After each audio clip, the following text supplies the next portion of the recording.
आज हम करेंगे अल्कली मेटल की केमिकल प्रॉपर्टीज।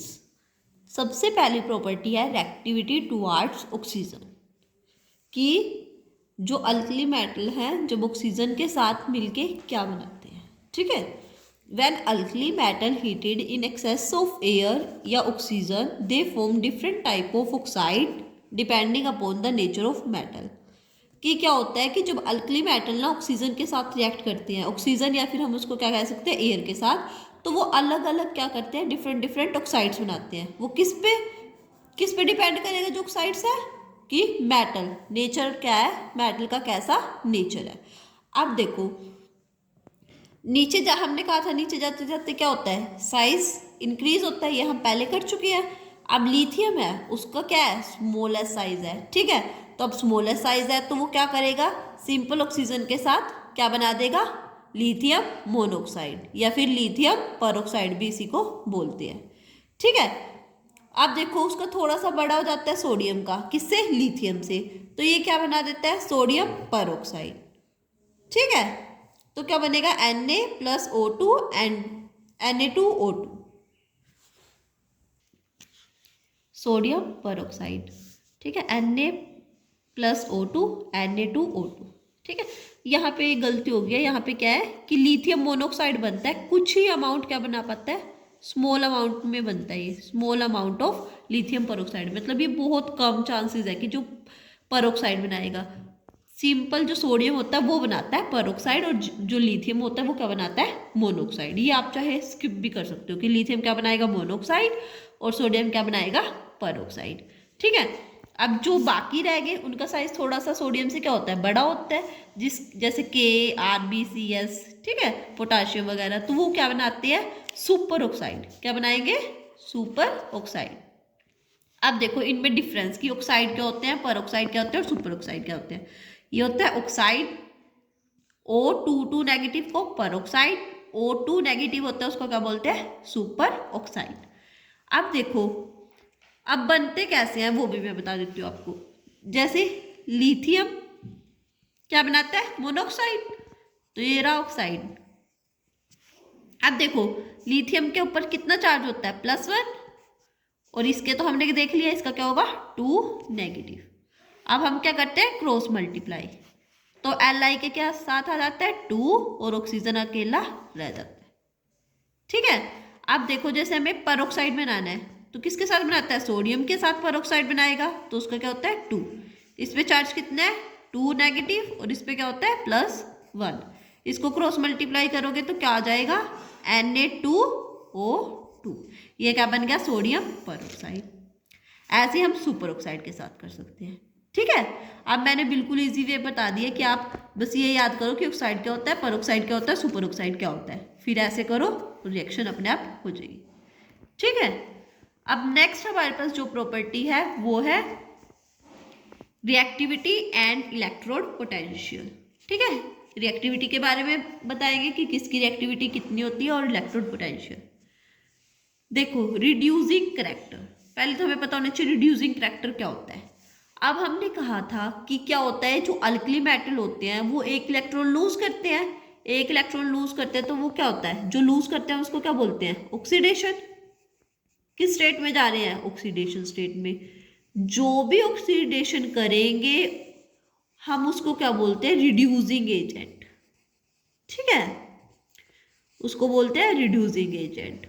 और जो रिडक्शन में जाते हैं उसको हम क्या बोलते हैं, ऑक्सीडाइजिंग एजेंट। ये याद रखना, ये होता है उल्टा। ठीक है, जो ऑक्सीडेशन स्टेट में जाते हैं तो रिड्यूसिंग एजेंट होते हैं, और जो रिडक्शन में जाते हैं वो क्या होते हैं, ऑक्सीडाइजिंग एजेंट। अब देखो ये क्या है, लिथियम सोडियम ये वाले, इनके +1 चार्ज होता है, मतलब +1 कैसे, इलेक्ट्रॉन लूज करके, तो इसका मतलब क्या है, ये ऑक्सीडेशन स्टेट में जा रहा है, इसका मतलब ये क्या है, रिड्यूसिंग एजेंट। ये तो हमें पता चल गया। अब कौन सा ज्यादा रिड्यूसिंग है, कौन सा कम है, अब उसकी बात करते हैं। अब हमने नीचे जाते हुए ये हम पहले कर चुके हैं कि आयनाइजेशन एनर्जी है वो क्या हो रही थी, कम हो रही थी, तो मतलब नीचे जाते हुए हम इजिली क्या हो रहा था, इलेक्ट्रॉन को रिमूव कर पा रहे थे। जो इजिली इलेक्ट्रॉन को रिमूव कर पाएगा उस मतलब उसकी ऑक्सीडेशन स्टेट ज़्यादा, तो मतलब रिड्यूसिंग करैक्टर भी क्या हो जाएगा उसका ज़्यादा, मतलब जो इजीली इलेक्ट्रॉन दे पाएगा। ठीक है, और रिएक्टिविटी डायरेक्टली प्रोपोर्शनल होएगी किसके, रिड्यूसिंग करैक्टर की।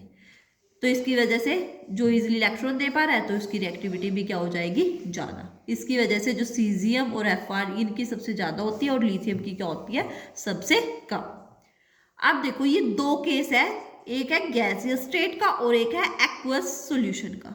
गैसियस स्टेट में तो डायरेक्ट था, ठीक है, बट जब हम एक्वस सॉल्यूशन की बात करेंगे, एक्वस सॉल्यूशन क्या होता है, मतलब वाटर की बात करेंगे, ठीक है, तो एक एक्सेप्शनल केस है कि लिथियम की रिएक्टिविटी क्या हो जाती है, सबसे ज्यादा। कि जैसे जैसे हम नीचे जाएंगे तो जो हमारा इलेक्ट्रोड पोटेंशियल होता है वो कम हो जाता है, रिड्यूसिंग करैक्टर बढ़ जाता है और रिएक्टिविटी भी बढ़ जाती है। ये हम करेंगे क्या होता है इलेक्ट्रोड पोटेंशियल। अभी ये समझो कि वैसे तो सिमिलर है कि नीचे जा रहे हैं तो रिड्यूसिंग करैक्टर बढ़ रहा है, रिएक्टिविटी बढ़ रही है, बट एक बस ये एक्सेप्शन हो गया कि लिथियम की क्या हो जाती है, रिएक्टिविटी सबसे ज्यादा हो सकती है किसमें, एक्वस सॉल्यूशन में, और गैसियस स्टेट में सिंपल रहता है। ठीक है, अब देखो इलेक्ट्रोड पोटेंशियल। इलेक्ट्रोड पोटेंशियल क्या होता है, electrode potential is the measure of tendency of an element to lose electron in the aqueous solution. कि जब हम किसी भी आयन को किसमें, अब देखो एक्वा सॉल्यूशन के अंदर मतलब जो पानी के अंदर जब हम लिथियम या किसी मतलब एलिमेंट को डालेंगे तो उसकी कितनी टेंडेंसी है इलेक्ट्रॉन लूज करने की, उसी को हम क्या कहते हैं, इलेक्ट्रोड पोटेंशियल। ठीक है, अब मैं इसको पूरी डिटेल में समझाऊंगी, जितना जितना समझा रही हूँ पहले उस उतना उतना करते रहो। देखो more is the more negative is the electrode potential, higher is the tendency of an element to lose electron। कि जितना नेगेटिव इलेक्ट्रोड पोटेंशियल होगा उतनी ज़्यादा टेंडेंसी होगी उसको इलेक्ट्रॉन लूज करने की, तो उतना ही ज़्यादा क्या होगा, वो स्ट्रोंगर रिड्यूसिंग एजेंट। मतलब जितनी ज़्यादा इसकी नेगेटिव वैल्यू होगी उतनी ज़्यादा क्या होगा कि इलेक्ट्रॉन जल्दी से बाहर निकल जाएगा, जितनी जल्दी बाहर निकलेगा तो उतना ज़्यादा वो क्या होगा, रिड्यूसिंग एजेंट। अब देखो ये बहुत इंपॉर्टेंट क्वेश्चन है और बहुत बार पेपर में आता ही है, वैसे तो नॉर्मली सारे टीचर्स देते हैं कि lithium is the strongest reducing agent in the aqueous solution. Why, कि जो लिथियम है वो रिड्यूसिंग एजेंट है सबसे स्ट्रोंगेस्ट जब हम एक्वस सॉल्यूशन की बात कर रहे हैं। गैसियस में तो वही है कि कौन सा था, नीचे वाले सीजियम वगैरह, फिर और इसमें क्या है, लिथियम। क्यों, देखो it may be explained as electrode potential. अभी बताया था कि जितनी ज़्यादा नेगेटिव वैल्यू उतनी ज़्यादा क्या होगा, रिड्यूसिंग एजेंट। तो लिथियम के स्ट्रॉन्ग रिड्यूसिंग एजेंट किस पे डिपेंड करेगा, इलेक्ट्रोड पोटेंशियल पे। ठीक है, सबसे पहला क्या है, जो आगे इलेक्ट्रोड पोटेंशियल है ना वो भी तीन चीज़ों पे डिपेंड करता है। सबसे पहला enthalpy of sublimation, ionization enthalpy और इंथैल्पी ऑफ हाइड्रेशन। ठीक है, सब्लिमेशन तो पता है कि जब हम कोई भी सॉलिड को किस में कन्वर्ट करते हैं, गैस में, तो क्या होगा, सब्लिमेशन।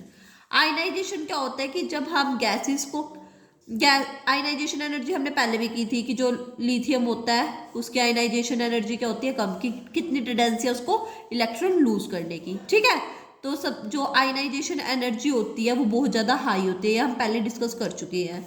नेक्स्ट लास्ट रह गया हमारे पास इंथैल्पी ऑफ हाइड्रेशन।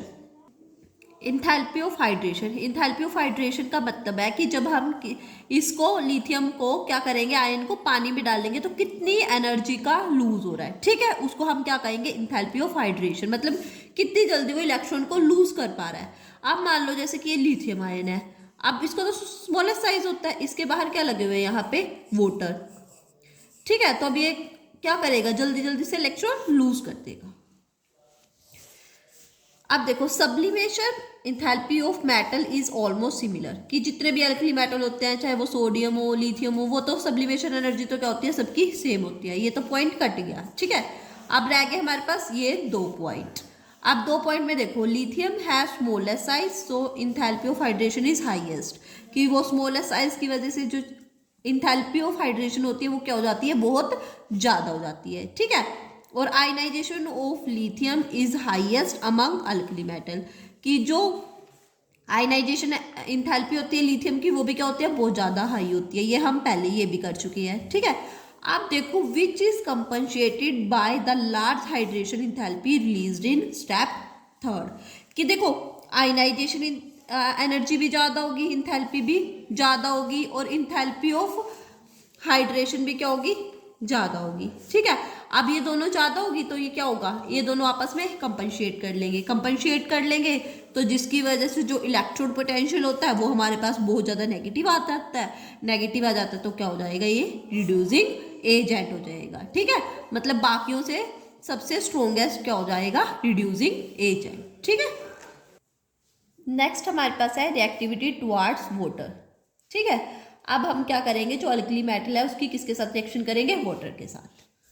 जब हम अल्कली मेटल की वाटर के साथ करते हैं तो क्या बनाते हैं, वो हमेशा ऑक्साइड, हाइड्रोक्साइड, ठीक है। अब लिथियम वाटर के साथ करेगा तो LiOH, Na करेगा तो NaOH, सोडियम हाइड्रोक्साइड, ठीक है। के साथ करेंगे तो KOH। अब देखो एक इम्पॉर्टेंट बात, लिथियम रिएक्ट्स जेंटली, कि जब हम लिथियम की रिएक्शन करते हैं तो वो बिल्कुल आराम से हो जाती है।